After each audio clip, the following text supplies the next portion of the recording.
तो फिल्म के स्टार्टिंग में हम देख पाते हैं कि थॉर के स्पेस शिप के आगे एक दूसरा शिप आकर रुकता है और यह स्पेस शिप किसी और का नहीं बल्कि द ग्रेट थानोस का ही था। दरअसल यहाँ पर थानोस अपने पूरे टीम के साथ आया हुआ था। पता चला कि उसकी टीम का नाम ब्लैक ऑर्डर था। यहाँ पर हम देखते हैं कि थानोस के सभी आर्मी थॉर के शिप में जाते हैं, तो वहाँ जाते ही वे लोग वहाँ पर मौजूद सभी लोगों को मौत के घाट उतार देते हैं। इसके बाद थानोस चलकर लोकी के पास आता है ताकि उससे स्पेस स्टोन ले सके, लेकिन तभी थानोस वहाँ पर थोर को जान से मारने की धमकी देता है। लेकिन तभी उसी बीच हमारी हल्क की जबरदस्त एंट्री हो जाती है और यहाँ पर हम उन दोनों के बीच काफी खतरनाक फाइट देख पाते हैं। अच्छी बात तो यह था कि हल्क के पास सुपर ह्यूमन पावर है, साथ में थानोस भी कुछ कम नहीं था, क्योंकि अब तक का वो भी सबसे ताकतवर ह्यूमन में से एक था, जबकि उसे पूरे ब्रह्मांड के ताकतों में से एक माना जाता है। यहाँ पर हम दोनों में काफी तगड़ी फाइट देखते हैं। स्टार्टिंग में तो दोनों लगभग एक दूसरे पर भारी पड़ते हुए दिख रहे थे, लेकिन अब क्योंकि थानोस हल्क से काफी ज्यादा पावरफुल था, तो इसीलिए हल्क उसके आगे टिक नहीं पाता। हल्क को जोर से पटकने पर वो वहीं पर ढेर हो जाता है। और यही बात जब हेमडल को इस बात का रियलाइज होता है कि थानोस के सामने कोई टिक नहीं पा रहा,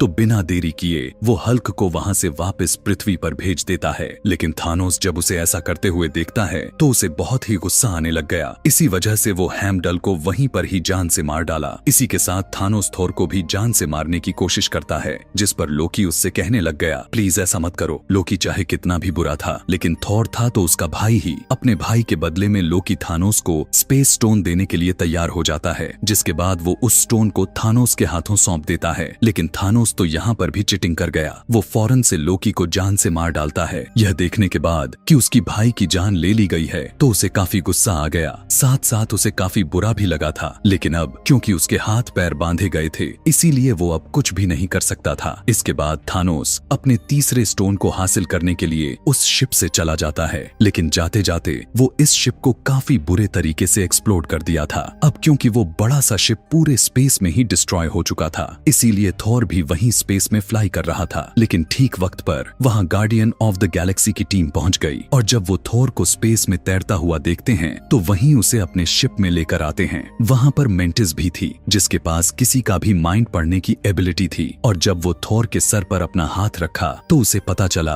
कि यह शख्स काफी दुखी है, काफी तकलीफ में गुजर रहा है। वो इसलिए क्योंकि इसने काफी सारे अपनों को खोया था कि तभी अचानक से थॉर को भी आंख खुल जाती है। और यहाँ पर वो गार्डियन ऑफ द गैलेक्सी को रिवील किया कि थानोस आ चुका है और अब वो इन्फिनिटी स्टोन के पीछे पड़ा हुआ है, जिसकी मदद से वो इस पूरी दुनिया को 2 भागों में कर सकता है। मतलब कि वो यहाँ पर खुद का साम्राज्य बनाना चाहता है। डिस्ट्रॉय के साथ साथ पृथ्वी के सारे जीव जंतु को मौत के घाट उतार देगा। इसीलिए यही सब देखते हुए वे सभी यहाँ पर अपनी 2 टीम्स बना लेते हैं। एक टीम में थॉर के साथ रॉकेट और ग्रूट थे, और दूसरी टीम में पीटर क्विल गामोरा के साथ नेबुला और ड्रैक्स हो जाते हैं। अब यहाँ पर थॉर पीटर को कहता है कि जब तक मेरे पास मेरा हथियार यानी मेरा हैमर मौजूद नहीं होगा, तब तक मैं थानोस का कुछ नहीं बिगाड़ सकता। तो इसी वजह से उसे अपना हथौड़े को लेने के लिए निदावेलिर नाम की जगह के लिए निकलना पड़ जाता है। दूसरी तरफ पीटर क्विल के साथ गामोरा और नेबुला नॉवेयर में पहुंच जाते हैं। पता चला कि यह वो जगह थी जहां पर दी कलेक्टर रहता था, क्योंकि उसी के पास ही तीसरी स्टोन था। दूसरी तरफ हम देख पाते हैं कि हल्क को हेमडल ने अर्थ पर भेज तो दिया था, लेकिन उसकी लैंडिंग थोड़ी अच्छी दिख रही थी, क्योंकि वो न्यूयॉर्क के सेंटर में आकर गिरा हुआ था। यह वही जगह थी जहां पर डॉक्टर स्ट्रेंज और वोंग थे। उन दोनों को देखते ही हल्क बताने लग गया कि थानोस आ चुका है और अब हमें कोई नहीं बचा सकता। उसकी घबराहट को देखकर डॉक्टर स्ट्रेंज की भी पसीने छूटने लग जाते हैं। इसके बाद डॉक्टर स्ट्रेंज ब्रूस बैनर यानी हल्क के साथ साथ टोनी स्टार्क यानी मूल भाषा में कहे तो आयरन मैन से मदद के लिए जाते हैं। वहां पहुंचकर ये दोनों टोनी स्टार्क को बताते हैं कि थानोस आ गया है और वो इन्फिनिटी स्टोन्स के पीछे पड़ा हुआ है, जिसकी वजह से पूरे यूनिवर्स और हमारी पृथ्वी को खतरा है। और अगर उसने सारे स्टोन्स को हासिल कर लिए तो हमारा ये अर्थ सीधा खतरे के मुंह में जा सकता है। दोस्तों, यहाँ पर मैं आपको सभी स्टोन्स के बारे में थोड़ा सा एक्सप्लेन कर देता हूँ ताकि आगे चलकर कंफ्यूजन ना हो। पहले नंबर पर आता है पावर स्टोन, जो पर्पल कलर का था। इसके अंदर यह पावर मौजूद होता है कि ये स्टोन किसी भी इंसान के अंदर के पावर को कम भी कर सकता है और ज्यादा भी कर सकता है। सेकंड नंबर पर आता है स्पेस स्टोन, जो कि आसमानी कलर का था। इसके अंदर यह पावर मौजूद रहती है कि किसी भी चीज को बहुत ही आसानी के साथ एक जगह से दूसरे जगह पर ट्रांसफर कर सकती है। तीसरे नंबर पर था द रियलिटी स्टोन, जो यह वाला रेड कलर कलर में था। अब इस स्टोन के अंदर की पावर यह था कि किसी भी रियलिटी को बहुत ही आसानी के साथ बदल सकता था, मतलब कि क्लाइमेट को अपने हिसाब से चेंज कर सकता है।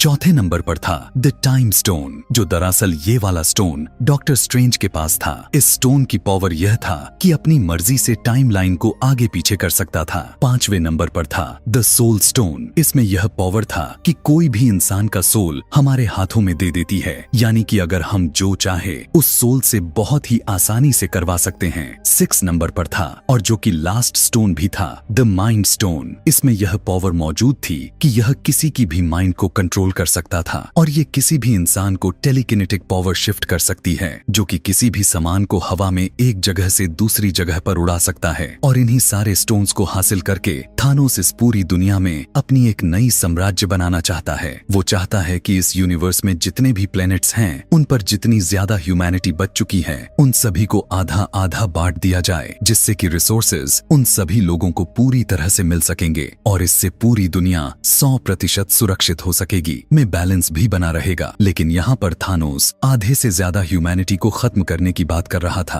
और वजह भी यही था कि वो उन सभी इन्फिनिटी स्टोन्स को हासिल करने के लिए पागल हुआ घूम रहा है। और जब यह सारी बात टोनी स्टार्क को पता चलता है कि थानोस इस पूरी यूनिवर्स से आधी पॉपुलेशन को खत्म करना चाहता है, तो तब वो सोचता है कि क्यों ना इन 6 स्टोन्स में से एक को डिस्ट्रॉय कर दिया जाए। तो इसीलिए वो डॉक्टर स्ट्रेंज को कहने लगा कि जो टाइम स्टोन आपके पास है, क्यों ना हम उसे ही खत्म कर दें, ताकि थानोस कभी भी अपने इस मिशन में कामयाब ना हो सके। तब यह सुनकर डॉक्टर स्ट्रेंज कहने लगे कि मैं मरते दम तक इस टाइम स्टोन की प्रोटेक्शन में लगा रहूंगा, इसीलिए मैं कभी भी इसे डिस्ट्रॉय होने नहीं देने वाला। तब यहाँ पर भी वो सोचते हैं कि विजन के पास भी तो उसके सर में लगा हुआ माइंड स्टोन है, और अगर हम इस स्टोन को डिस्ट्रॉय कर देते हैं तो थानोस वो चीज कभी नहीं कर पाएगा जो करना चाहता है। इसीलिए वो फौरन विजन से कांटेक्ट करने की कोशिश करते हैं। लेकिन यहाँ पर हमें पता चला कि विजन ने तो अपना ट्रांसपोर्टर बंद किया हुआ है, क्योंकि उधर एवेंजर्स की टीम 2 हिस्सों में बट चुकी थी। एक टीम जो कि आयरन मैन के साथ थी, जबकि दूसरी टीम कैप्टन अमेरिका के साथ थी। और यही वजह था कि वो सभी विजन से कांटेक्ट नहीं कर पा रहे थे। तभी वहां पर ब्रूस बैनर यानी हल्क टोनी स्टार्क को कहने लगा कि शायद कैप्टन अमेरिका को विजन के बारे में पता होगा, इसीलिए तुम उसे कॉल करके उसके लोकेशन का पता लगा लो। तब टोनी स्टार्क यानी आयरन मैन कहता है कि नहीं नहीं, मेरी तो उससे जरा सा भी नहीं बनती, मैं उससे बिल्कुल भी बात नहीं करता। जिस पर ब्रूस बैनर उससे कहा कि लगता है कि तुम्हें अभी पता नहीं है कि हमारा सामना किससे होने वाला है, चलो मेरी बात मानो, जल्दी से उसे कॉल करो। कि तभी अचानक से उन्हें वहां पर किसी चीज की आवाज सुनाई दे पड़ती है, और जब ये लोग विंडो से बाहर देखते हैं तो वहां पर उन्हें बहुत ही बड़ा शिप न्यूयॉर्क पर सीधा लैंड करता हुआ दिखाई देता है। यह देखने के बाद वे समझ जाते हैं कि यह मुसीबत हमारे सिर पर आ चुकी है। इसी अजीब तरह से दिखने वाले स्पेस शिप के बारे में स्पाइडरमैन को पता चल गया था, और वो भी उस शिप को देखते हुए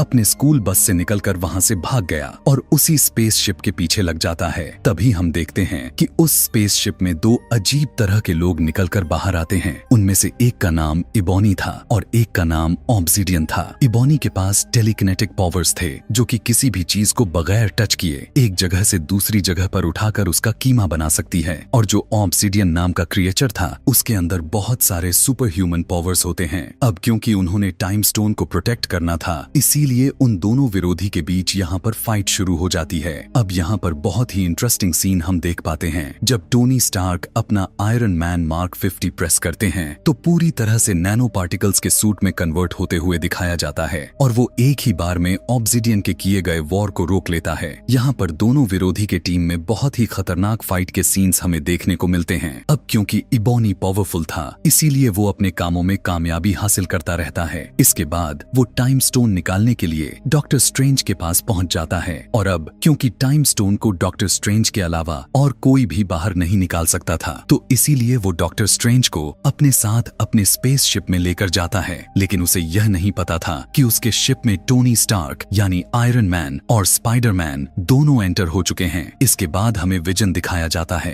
अब क्योंकि थानोस की टीम यानी ब्लैक ऑर्डर के पास उन सभी इन्फिनिटी स्टोन्स की एनर्जी के फ्लो को रीड करने की पावर थी, तो इसीलिए पहले वो डॉक्टर स्ट्रेंज के पास टाइम स्टोन लेने के लिए गए थे और साथ ही विजन के सर से माइंड स्टोन निकालने के लिए प्रॉक्सिमा मिडनाइट और कोर्वस ब्लेड जाते हैं। यहाँ पर हम साफ साफ देख पाते हैं कि प्रॉक्सिमा मिडनाइट और कोर्वस ब्लेड उन दोनों यानी विजन और वांडा से काफी ज्यादा पावरफुल थे। अब यहाँ पर कोर्वस ब्लेड के पास एक ऐसा ब्लेड मौजूद था जो किसी भी इंसान के बॉडी में घुसकर उसे काफी इंजर्ड कर सकता है। तो वो उसी ब्लेड का इस्तेमाल करते हुए वो विजन को इंजर्ड कर देता है, जिसकी वजह से वांडा इस फाइट में अब अकेली पड़ जाती है। इसीलिए वो दोनों वांडा पर भारी पड़ने लगते हैं। लेकिन तभी वहां पर दी कैप्टन अमेरिका आ जाते हैं और वो वहां पर आते ही फैल्कन और नताशा के हेल्प से उन दोनों को हराने में कामयाब हो जाते हैं। और जब ये लोग उन दोनों को मारने ही वाले थे तब वो दोनों यानी प्रॉक्सिमा मिडनाइट और कोर्वस ब्लेड एक पोर्टल ओपन करके वहां से भाग जाते हैं। अब क्योंकि विजन काफी बुरे तरीके से इंजर्ड हो गया था, तब ये सभी लोग डिसाइड करते हैं कि वो ब्लैक पैंथर की हेल्प लेंगे ताकि विजन को फिर से रिकवर कर सकें। इसके बाद सीन को शिफ्ट करके वापस गार्डियन ऑफ द गैलेक्सी की तरफ दिखाया गया था, जहां पर गामोरा और पीटर क्विल बातें करते हुए आगे बढ़ रहे हैं। यहाँ पर गामोरा पीटर से कहती है कि काफी सालों पहले की बात है कि जब थानोस हमारे प्लेनेट पर भी आया हुआ था और उसने हमारे प्लेनेट के आधे लोगों को एक ही झटके में खत्म कर दिया था। उन्हीं लोगों में मेरी मदर भी शामिल थी, लेकिन इस बार थानोस को मैं ऐसा करने नहीं देने वाली और मेरे पास एक सीक्रेट है जिसके लिए मुझे लेने के लिए थानोस यहाँ पर जरूर आएगा। और वो पीटर को कहती है कि तुम्हें मुझसे प्रॉमिस करनी होगी कि अगर मुझे थानोस अपने साथ लेकर जाने की कोशिश करें तो तुम्हें मुझे जान से मार देना होगा। यहाँ हालांकि पीटर क्विल ऐसा करना तो बिल्कुल भी नहीं चाहता था, लेकिन फिर भी वो गामोरा से प्रॉमिस कर लेता है, जिसके बाद वो सीधा नोवेयर पर चले जाते हैं, यानी जहाँ कलेक्टर रहता था। वहाँ पहुंचकर उसे पता चलता है कि थानोस इसे मारने की धमकी देता है और कहने लगा कि अगर तुमने मुझे द रियलिटी स्टोन लाकर नहीं दी तो मैं तुम्हें जान से मार डालूंगा। लेकिन वहाँ पर गामोरा फौरन से थानोस को मार डालती है। लेकिन यहाँ पर हमें पता चलता है कि थानोस तो उनसे पहले ही वहाँ पर आ गया था और उसने कलेक्टर से दी रियलिटी स्टोन भी ले लिया था। और जो अभी अभी हमने देखा था वो दरअसल थानोस ने इनके लिए एक एक्स्ट्रा एंटिटी एनर्जी क्रिएट की हुई थी ताकि गामोरा उसकी ट्रैप में फंस जाए। जब पीटर क्विल को इस बारे में पता चलता है कि थानोस गामोरा को अपने साथ लेकर जाने वाला है तो वो गामोरा को अपने गन से शूट करने की कोशिश करता है, लेकिन थानोस उसके गन में से बुलेट की जगह बबल्स बना देता है। इसके बाद वो गामोरा को लेकर वहां से निकल गया। यहाँ से अब हमें उसी लैंड की हुई बड़ी सी स्पेसशिप का सीन दिखाया गया जो अभी न्यूयॉर्क में लैंड की हुई थी। यहाँ पर इबोनी डॉक्टर स्ट्रेंज के साथ था, लेकिन अब क्योंकि उस स्पेसशिप में आयरन मैन के साथ स्पाइडरमैन भी मौजूद थे तो इसीलिए वो बहुत ही लड़ाई झगड़े करने के बाद डॉक्टर स्ट्रेंज को बचा लेते हैं। साथ ही वो इबोनी को स्पेस में मरने के लिए छोड़ देते हैं। अब यहाँ पर उन लोगों के बीच डिस्कशन होनी शुरू हो जाती है। टोनी स्टार्क डॉक्टर स्ट्रेंज को कहते हैं कि मैं थानोस को इस टाइम स्टोन के लिए अर्थ पर लाकर बहुत सारे लोगों को अपनी जान गंवाने नहीं दे सकता, और अगर वो इस टाइम स्टोन को लेना चाहता भी है तो उसे लड़ने के लिए हमें कहीं और बुलाना पड़ेगा। अब क्योंकि थानोस टाइटन प्लेनेट से आया था तो इसीलिए वो लोग टाइटन प्लेनेट पर जाकर लड़ने का डिसाइड करते हैं। इसके बाद हमें थानोस के साथ गामोरा दिखाई जाती है जो कि दोनों वॉर जोन में होते हैं। यहाँ पर उनकी मुलाकात रेड स्कल से हुआ। यहाँ पर हमें रेड स्कल सोल स्टोन के गेट कीपर दिखाया गया है। यहाँ पर थानोस रेड स्कल से पूछने लगा कि सोल स्टोन को कैसे हासिल किया जाता है। तब रेड स्कल थानोस को बताता है कि सोल स्टोन सारे स्टोन में से सबसे ज्यादा पावरफुल है, लेकिन इस स्टोन को हासिल करने के लिए हमें किसी को सेक्रीफाइस करना पड़ता है क्योंकि वो एक सोल स्टोन है, इसलिए सोल के बदले वो सोल मांगता है, यानी सोल स्टोन को हासिल करने के लिए एक जान की कुर्बानी देनी होगी। यह सुनने के बाद यहाँ पर थानोस अपने बेटी गामोरा को ही सेक्रीफाइस कर देता है। उसके पास चौथा स्टोन यानी सोल स्टोन भी आ जाता है। दूसरे सीन में हमें थोर के साथ ग्रूट और रॉकेट दिखाए जाते हैं जो कि एक ऐसी एरिया में पहुंचते हैं जहां पर छोटे लोग यानी बौने रहते हैं, क्योंकि बौने ही तो सबसे अच्छे वेपन्स बना सकते थे।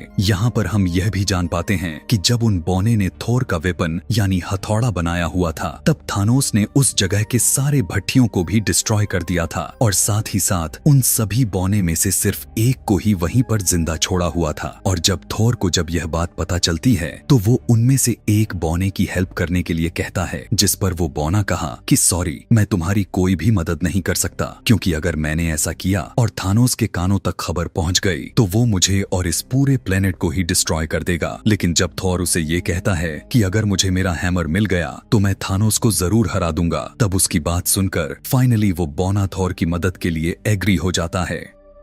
इसीलिए अब वो एक नए वेपन को बनाने के लिए तैयारी करने लगते हैं। लेकिन यहाँ पर उन्हें ये पता चलता है कि हैमर को बनाने के लिए जो मेटल उन्हें चाहिए, उस मेटल को पिघलाने के लिए जिस एनर्जी की जरूरत है वो सिर्फ सूरज से ही मिल पाएगी। लेकिन सूरज की पावर इतना तेज है कि अगर उसे सीधा उस मेटल पर लाया जाए तो वो पूरा का पूरा मेटल ही डिस्ट्रॉय हो जाएगा। और इसीलिए बीच में एक फिल्टर लगाना बहुत ही जरूरी है। लेकिन जब वो इस फिल्टर को यूज में ले रहे होते हैं तब वो एकदम बीच से ही टूट जाता है। लेकिन यहाँ पर थॉर उस बॉने को कहने लगा कि अब इसके बीच का फिल्टर मैं खुद बनूंगा और तुम अपना काम पहले की तरह जारी रखो। यहाँ पर हमें काफी अच्छा सीन देखने को मिला था कि जब थॉर सीधा उस एनर्जी सोर्स के बीच खड़ा हुआ था ताकि वो उसने वेपन यानी अपने उस हथौड़े को हासिल कर सके। और फाइनली वो अपने इस वेपन को हासिल कर ही लेता है। लेकिन जब वो वेपन तैयार हुआ था तो पता चला कि उसमें लगाने के लिए हैंडल तो है ही नहीं। लेकिन तभी वहाँ पर ग्रूट आकर उस हैमर में अपना एक हाथ फिट कर देता है और तब जाकर फाइनली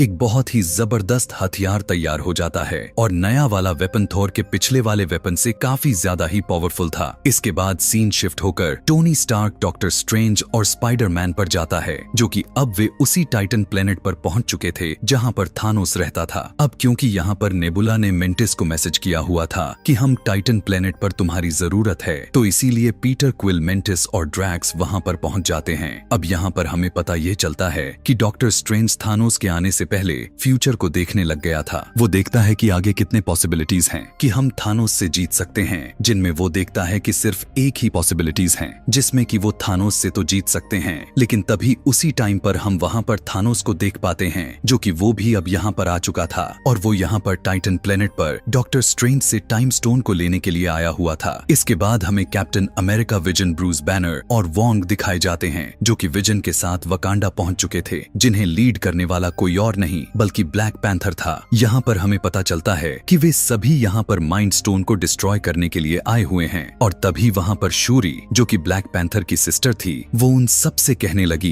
कि मैं माइंड स्टोन को विजन के सर से अलग तो कर सकती हूँ, लेकिन मुझे ऐसा करने के लिए टाइम चाहिए। तब वे भी लोग कहते हैं कि ठीक है, हम यहाँ पर आने वाले ब्लैक ऑर्डर टीम से मुकाबला करेंगे, तब तक तुम विजन से माइंड स्टोन को निकालने की कोशिश करो। कि तभी हम यह भी जान पाते हैं कि थानोस की पूरी ब्लैक ऑर्डर टीम विजन से उस माइंड स्टोन को हासिल करने के लिए वहां पर पहुंच चुकी थी। हम देखते हैं कि इस पूरे टीम को लीड प्रॉक्सिमा, मिडनाइट, कोर्वस, ब्लेड और ऑब्सिडियन कर रहे थे। वहां पर उन तीनों की प्रेजेंस को देखते हुए उन सभी एवेंजर्स को यही लग रहा था कि उनका पलड़ा भारी हो चुकी है। लेकिन वहां पर ब्लैक पैंथर एक बहुत ही बड़ा डोम बना डालता है, जिसकी मदद से उनके ऊपर एक प्रोटेक्शन जैसा एक सर्कल बन जाता है। लेकिन जब उन्हें ये पता चलता है कि ब्लैक ऑर्डर की टीम की तादाद काफी ज्यादा है और वो किसी भी वक्त पीछे की दरवाजे से अंदर आकर विजन पर हमला कर सकते हैं, तब फाइनली वो डिसाइड करते हैं यह कि हम सामने के दरवाजे को थोड़ा सा ही खोलेंगे, जिसमें से उस रास्ते पूरी की पूरी ब्लैक ऑर्डर की टीम अंदर आएगी। तो इस तरह से हम सभी उन्हें बहुत ही आसानी के साथ मारते चले जाएंगे और उन्हें हम लड़ाई करने में बिजी रखेंगे। और तब तक शूरी विजन से उस माइंड स्टोन को बाहर निकाल देगी। इसके बाद सामने वाला दरवाजा खोल दिया जाता है, जहां पर पूरी की पूरी ब्लैक ऑर्डर टीम उन सभी एवेंजर्स से लड़ने लग जाती है। यहाँ पर हम यह जान पाते हैं कि हल्क अपने असली रूप में आना ही नहीं चाहता था, क्योंकि ब्रूस बैनर हल्क वाली रूप में तभी आता था जब उसे किसी से लड़ाई करनी पड़ी थी, वरना ज्यादातर वो ब्रूस बैनर के रूप में ही रहता है। इसके अलावा यह भी कहा जाता है कि अब वो थानोस से बहुत ही ज्यादा डरने लग गया था और यही तो वजह थी जिसकी वजह से वो हल्क नहीं बन रहा था। खैर, वो ऐसे ही इस लड़ाई में शामिल हो जाता है और यहाँ पर हमें इस कहानी, इस मूवी की सबसे बड़ी फाइट दिखाई जाती है, जो कि एवेंजर्स और ब्लैक ऑर्डर के बीच चल रही थी। इस फाइट में हमें ऐसी सीन्स देखने को मिलते हैं जिन्हें देखकर रूह तक कांप उठेंगे। और फाइनली ब्लैक ऑर्डर की तीनों कमांडर यानी प्रॉक्सिमा, मिडनाइट, कोर्वस, ब्लेड और ओन ऑब्सिडियन, जो कि इस पूरी टीम को लीड कर रहे थे, वो यहाँ पर मारे जाते हैं। साथ साथ एवेंजर्स विजन को भी इसी लड़ाई में शामिल कर लेते हैं। लेकिन तभी उसी टाइम यहाँ पर हमारे लाजवाब हीरो थोर की काफी खतरनाक एंट्री हो जाती है। जैसे ही उसकी एंट्री हुआ तो वो जोर से चिल्लाया, कहाँ है ये बैगन वाला थानोस? उसकी ऐसी आवाज सुनकर ब्लैक ऑर्डर के बचे हुए टीम काफी डर चुकी थी। यहाँ पर थॉर भी उन सभी को मारते हुए आगे बढ़ने लग जाता है। इसके बाद हम टाइटन प्लेनेट पर थानोस को देख पाते हैं, जो कि गार्डियन ऑफ द गैलेक्सी की team iron man, doctor strange और स्पाइडरमैन के साथ लड़ रहा था।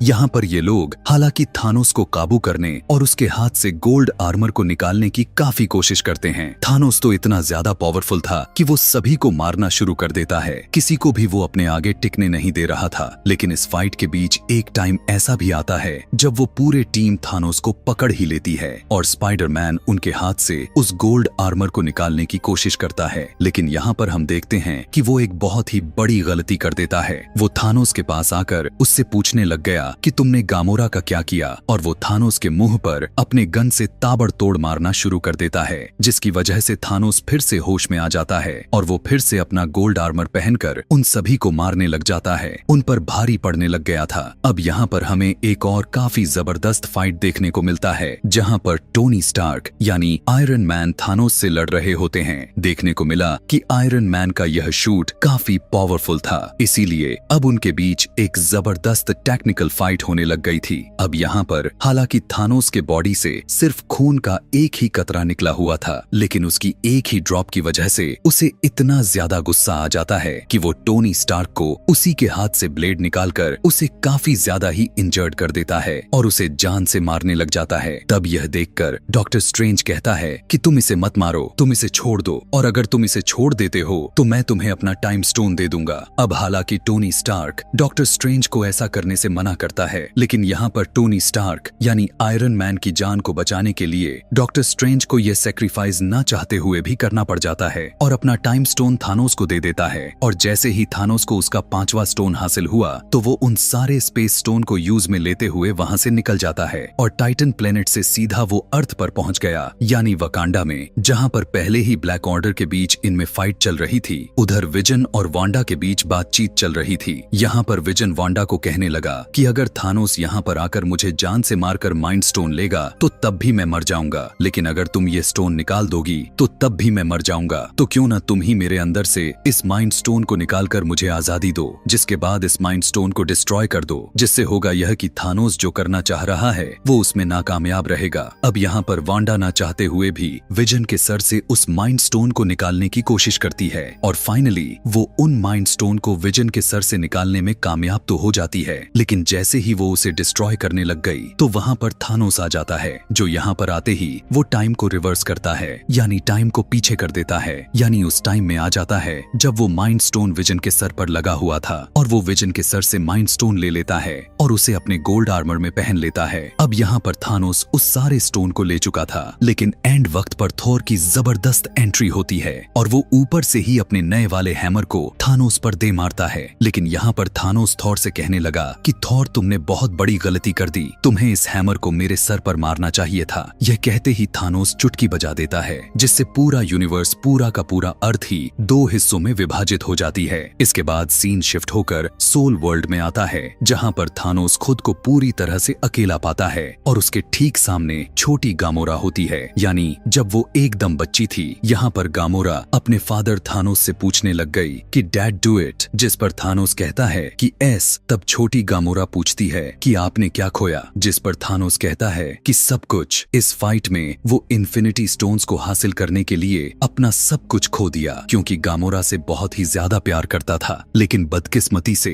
अब उसके लाइफ में नहीं थी। इसके बाद थानोस वापस अपने रियल वर्ल्ड में आ जाता है, जहाँ पर उसके सामने थोर और बाकी के सारे एवेंजर्स थे, लेकिन अब क्योंकि उसके पास सारे स्टोन्स थे, इसीलिए वो स्पेस स्टोन की मदद से खुद को टेलीपोर्ट करके कहीं और चला जाता है और उसके जाने के बाद बचता है तो सिर्फ राख, और पूरे यूनिवर्स के साथ साथ अर्थ की आधी पॉपुलेशन कम होना शुरू हो जाते हैं। हर कोई वहां से राख बनकर गायब होता जा रहा था। इसके बाद हम थानोस को देखते हैं, जो कि किसी हट में था। यहाँ पर वो काफी खुश दिखाई दे रहा था, क्योंकि वो फाइनली अपने मिशन में सक्सेस हो गया था। उसने पूरी दुनिया की आधी पॉपुलेशन को खत्म कर दिया था। इसके बाद हमें मारिया हिल के साथ निक को दिखाया गया, जो कि एक गाड़ी में बैठकर कहीं पर जा रहे थे, मगर वो भी यहाँ से गायब होना शुरू हो जाते हैं। और यहाँ पर निक फ्यूरी अपने पॉकेट से एक छोटा सा डिवाइस निकालता है और वो फौरन से किसी को मैसेज कर देता है, और जब उसके गायब होने के ठीक बाद हमें उस डिवाइस को दिखाई जाती है तो उसमें हमें पता चलता है कि दरअसल उसने वो मैसेज कैप्टन मार्वेल को भेजा हुआ था। और इसी के साथ यह कहानी, मूवी यहीं पर खत्म हो जाती है। आगे की कहानी जानने के लिए नीचे कमेंट में नेक्स्ट लिखना ना भूलें। Thanks for watching.